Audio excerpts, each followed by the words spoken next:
So it's currently 1:15 a.m. as I'm recording this video. I am currently on Twitter and the Beehive is lighting Harry Styles and the Grammys up. They are going in because Beyonce lost the Album of the Year category at the 2023 Grammys. A symbol.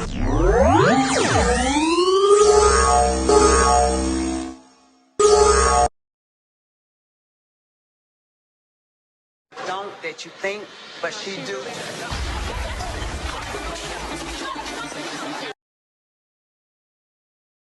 Get out of my mother's face. Get out of my face. Go that way. Go that way.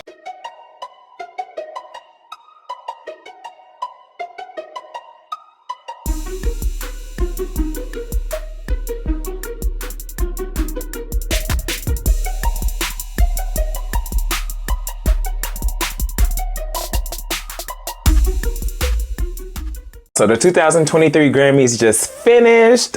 This was actually a good ceremony. Over the years, I just watched the performances and the acceptance speeches online. This year, since I was off from work, I was like, hey, let me just go ahead and tune in. So before we discuss the winners, the losers, the people that were snubbed, let me briefly discuss the performances. So first of all, I thought Beyonce, SZA, and Adele were going to be asked to perform. All three of them were there. SZA was asked to present an award. SZA was not nominated for anything because SOS was released in December and it is currently #1. It's been #1 for a total of 7 weeks. So it will receive its Grammy nominations at the 2024 Grammy Award. And we're definitely going to speak that into existence. So SZA was there just to present an award and we didn't get a performance, but she looked absolutely amazing. Disappointed that Beyonce didn't perform, disappointed that Adele did not perform, but it's okay because like I said, the ceremony was cool. A quick shout out to MC Lyte. They got MC Lyte to narrate the Grammys, and you know, I just thought MC Lyte just only narrates the BET Awards, but MC Lyte was on the mic giving narrations the entire night. Do not play with MC Lyte. She is the voice of hip hop, and those are rules. All right, so first off, let me start with Lizzo. Lizzo did an amazing job. Lizzo always does an amazing job. She is a consistent, good performer. She performed special. She brought out the choir. She looked good. She sounded good. The choir sounded amazing. It was a top-notch performance. And honestly, Lizzo is just that girl. Like, honestly, she really is that girl. You know how they always say they're looking for the next it black girl that sings pop music, you know, following the blueprint of Janet Jackson, Beyonce, and Rihanna. You know, they keep trying to make Chloe Bailey be the girl, and they keep trying to make Normani be the girl, but it's like, no disrespect to them, but the girl that you are looking for is Lizzo. That's her. She has #1 records, #1 albums, multiple Grammys, and she has an Emmy Award. Hello, this is the girl that you were looking for. She's right here in your faces, so shout out to Queen Lizzo. So next was the tribute to Takeoff. Quavo performed with Maverick City. I thought the performance was absolutely beautiful. My only critique was I wish Quavo would stop performing with auto-tune. Like, sir, just perform with your real voice. I think it would have been way more genuine if he would have just performed his lyrics in his real voice. There was no reason for him to perform with an auto-tune mic. Also, side note, I don't care, I'm gonna go on and say that Offset should have been on that stage. I just feel like the moment would have been way more genuine and authentic and emotional if both Offset and Quavo were on stage honoring their lost brother, their lost group member. You know what I'm saying? Like, I don't know why they just chose Quavo to do the tribute. Mary J. Blige performed Good Morning Gorgeous. She looked absolutely beautiful. I love Mary J. Blige. She is 20 plus years in the game and she is just as relevant as she was when she dropped What's the 411. She looked amazing. She sounded amazing. She tore the stage up in typical Mary fashion. I love Mary J. Blige so much. All right, so let's talk about the Grammys tribute to hip hop turning 50 years old this year. All right, the performance was good. It was like 15 minutes long. They did it as a timeline. So they started in the 1980s and they ended in 2023. I think they should have just split it up in different segments. Why not celebrate it throughout the show? Because, you know, some of the artists, they were only up there for like 30 seconds or less because they had to move on to the next artist. And then the transitions, they were a bit weird. you know, from the 80s to the 90s artists, it was okay. But then when we started going from the early 2000s to the artists of today, it was like, whoa, okay, this wasn't as smooth as I thought. But first off, the people that kicked off the tribute was Grandmaster Flash and the Furious Five. You know, they performed their classic hit, Don't Push Me Cause I'm Too Close to the Edge. And then Rum DMC, you know, they did their thing and, you know, paying tribute to J Master J. I love when they do that because the DJs, they be scratching it, trying to live up to Jam Master J's skills. I absolutely love it. Then Salt and Pepper entered the stage. They performed My Mic Sounds Nice. My only problem with their performance, where was Spinderella? See, this is the thing.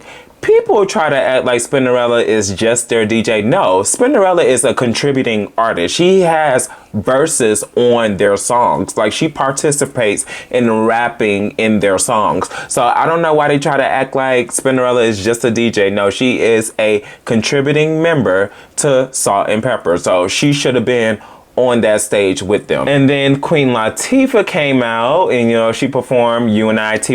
You know, Queen Latifah does her thing all the time. Now pause. After Queen Latifah, I really felt like they should have asked MC Lyte to perform because MC Lyte is one of the godmothers of hip hop. So, you know, she was there. Like I said earlier, she was doing the narration for the Grammy. So the producers should have had her just do one or two verses because MC Lyte is a big contributor factor to hip hop, considering like she is one of the first female rappers to have a gold album. Then Big Boy came out, and to represent for Outkast, I really wish Andre 3000 was there. That just would have been the cherry on top for this whole tribute. You know, they were the first rap group to win Album of the Year.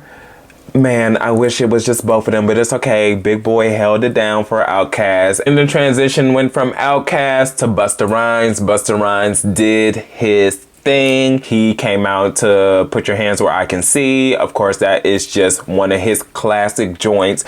And as he was finishing, you would think he was about to leave the stage. No, he did his verse from Look At Me Now, which is one of his best verses ever. That song should have got a Grammy, mainly because of Busta Rhymes, because he ripped that verse. And the fact that Busta Rhymes has no Grammys whatsoever is criminal in itself, but it's okay because he showed the world I still got talent, and Busta Rhymes did his thing. And so then after Busta Rhymes, the queen, Missy Elliott. Missy Elliott came out to Lose Control. I love when Missy Elliott performs because she's going to make sure she brings out 20, 30 dancers and they are going to go hard on the footwork. I love seeing Missy Elliott perform. The aesthetics was there. The energy was there. Woo, that was a good transition. And after Missy Elliott, it transitioned into Nelly. He performed Hot in Here. This was a bad transition because Missy Elliott set the stage on fire. Like, that could have been the closer for the tribute. But we went into Nelly and he performed Hot in Here. He did not keep the same energy as Busta Rhymes and Missy Elliott. But then it went from Nelly to Too Short. So then after Too Short, it went into The Lots. They performed We Gon' Make It. And so then after The Lots performed, it transitioned to Lil Baby. He performed Freestyle. You know what I'm saying? That was just weird. It was just so weird. So Lil Baby performed Freestyle. And so then after it transitioned into Glorilla, she performed FNF. And she didn't even do the full verse. She probably did like 20 seconds of it. And then that's when the conclusion got extremely weird because it went from Glorilla to Lil Uzi and he performed Rock.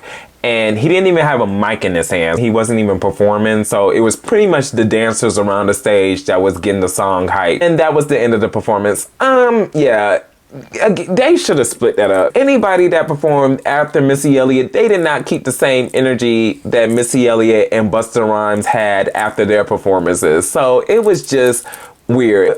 Besides the critiques, I did enjoy the hip hop tribute. Now that the performances are out of the way, let's go ahead and jump into the actual categories and the winners. I'm just gonna do the categories of R&B, rap, and the general categories. I may do some of the pop categories, but yeah. So let's start with R&B. The first category was Best R&B Performance. The nominees were Beyonce's Virgo Groove, Mary J. Blige, Here With Me, Lucky Day, Over, Money Long, Hours and Hours, and Jasmine Sullivan, Hurt Me So Good. And winner was Money Long, Hours and Hours. She deserved that award because they played that song out. So I'm very happy for her.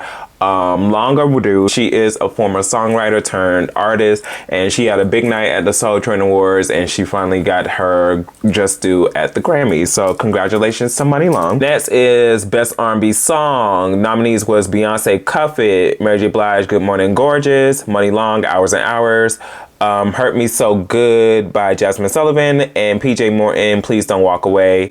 And the winner was Beyonce for Cuff It. Best R&B Album, the nominees were Mary J. Blige, Good Morning Gorgeous, Chris Brown, Breezy, Robert Glasper, Black Radio 3, Lucky Day for Candy Drip, and PJ Morton, Watch the Sun. And the winner is Robert Glasper for Black Radio 3. About this, apparently Chris Brown got the news that he lost this award, and on his IG story he put up a bunch of disrespectful posts regarding Robert Glasper. Bro, who the F is this? Y'all playing? Who the F is this? I gotta get my skills up. I'm gonna start playing the harmonica. Who the is Robert Glasper?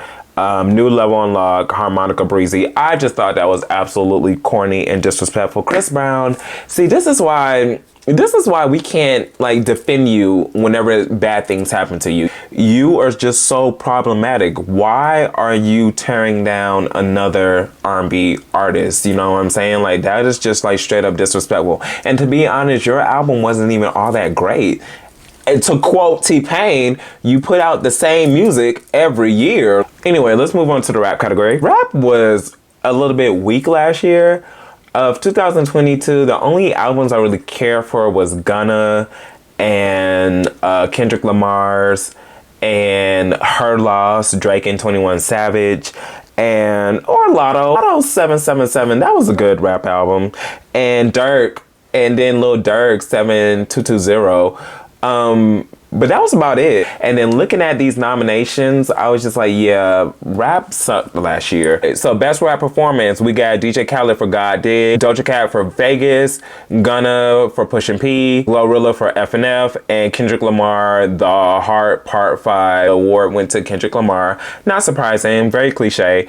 Moving on, best melodic rap performance, we have DJ Khaled for Beautiful, Future, Wait on You, Jack Harlow, First Class, Kendrick Lamar, Die Hard, and Big Energy, Lotto. And this award went to Future, featuring Drake and Tems. And come to find out, Tems is the first Nigerian artist to receive a Grammy Award. So I honestly don't care about Future and Drake. I'm happy for Tems because she is the main reason why this song got any type of traction, and I stand by that statement. So congratulations to Tems. Right now we're on best rap album. We have God Did by DJ Khaled, I Never Liked You by Future, Come Home to the Kids That Miss You, Jack Harlow, Mr. Morale, and Big Stepper Kendrick Lamar, and It's Almost Dry Pusha T. And the best rap album went to Kendrick Lamar. Not surprised whatsoever. Moving on, I just want to give a shout out to Beyonce because she won Best Dance Electronic Recording for Break My Soul. And I believe she was the first Black woman to win out of that specific category. So shout out to Beyonce. Let's get into a record of the year. All right, the nominees are Don't Shut Me Down, ABBA, Easy on Me by Adele, Break My Soul by Beyonce, Mary J. Blige, Good Morning Gorgeous, You and Me on the Rock by Brandy Carly, Woman by Doja Cat, Bad Habit by Steve Lacy, The Heart Part 5 by Kendrick Lamar, About Damn Time by Lizzo, and last but not least, As It Was by Harry Styles. The winner is Lizzo, About Damn Time. well deserved. That record actually went #1 on the Billboard Hot 100. Album also went #1. Lizzo had a fantastic year. She became an Emmy winner, and so I am extremely happy for Lizzo anytime she is winning anything. Last but not least, Album of the Year. Y'all already know Beyonce lost this category, but let me just go ahead and read the nominations and the winner. Alright, so the nominees were Voyage by ABBA, 30 by Adele, Verano Senti by Bad Bunny, Renaissance by Beyonce, Good Morning Gorgeous by Mary J. Blige, In These Silent Days by Brandy Carly, Music of the Supreme by Coldplay, Mr. Morale and Big Stepper by Kendrick Lamar, Special by Lizzo, Harry's House by Harry Styles, and the winner went to Harry Styles for Harry's House. I have not listened to Harry Styles' album. I'm not a fan of Harry Styles. Don't get me wrong. I do like pop music, but I just think Harry Styles is he's just basic to me. You know, I don't get the hype with Harry Styles. So yeah, I cannot confirm or deny if this album is good. And to be 100% honest, I'm gonna get dragged for this. I did not really like Beyonce's Renaissance album, mainly because it was for dance music, and you know the dance music. And she even said in her acceptance speech, this album was for the LGBTQ plus community. It was not my favorite album from Beyonce, but I cannot deny the impact that Beyonce has.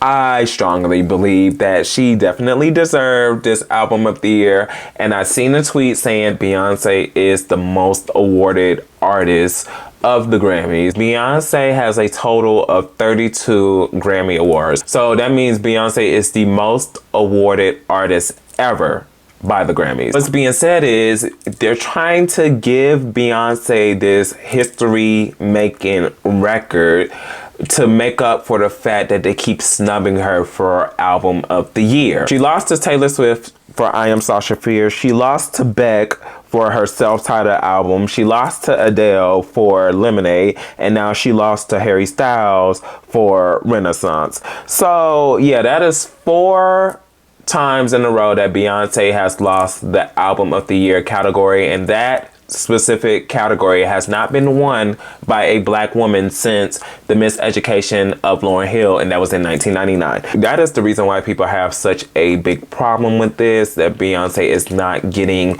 her just due in the big name categories. But like I made reference to earlier, awards does not validate an artist. You as a consumer, you just need to do your best to continue purchasing the artist's music, streaming the artist's music, attending their concerts, buying their merch, and keep supporting the artist. To be honest, fan support is way more worthy than any type of award that an artist can achieve. So the Grammys is supposed to be an organization that awards excellence in music. If your favorite artist receives a Grammy, it's like symbolizing that your craft is good and your craft is just top tier. But at the end of the day, they're voting based off of their opinions. Music is very subjective. Music identifies with one group differently than another group. To quote Lizzo, Beyonce is still the artist of our lives. Like, nothing's changing the fact that Beyonce is like one of the greatest artists to ever hit the face of the planet. You guys watch the Grammys? Let me know your thoughts and opinions. Sound off in the comments. Make sure you guys like, comment, and subscribe. And I will see you guys in the next video. Peace.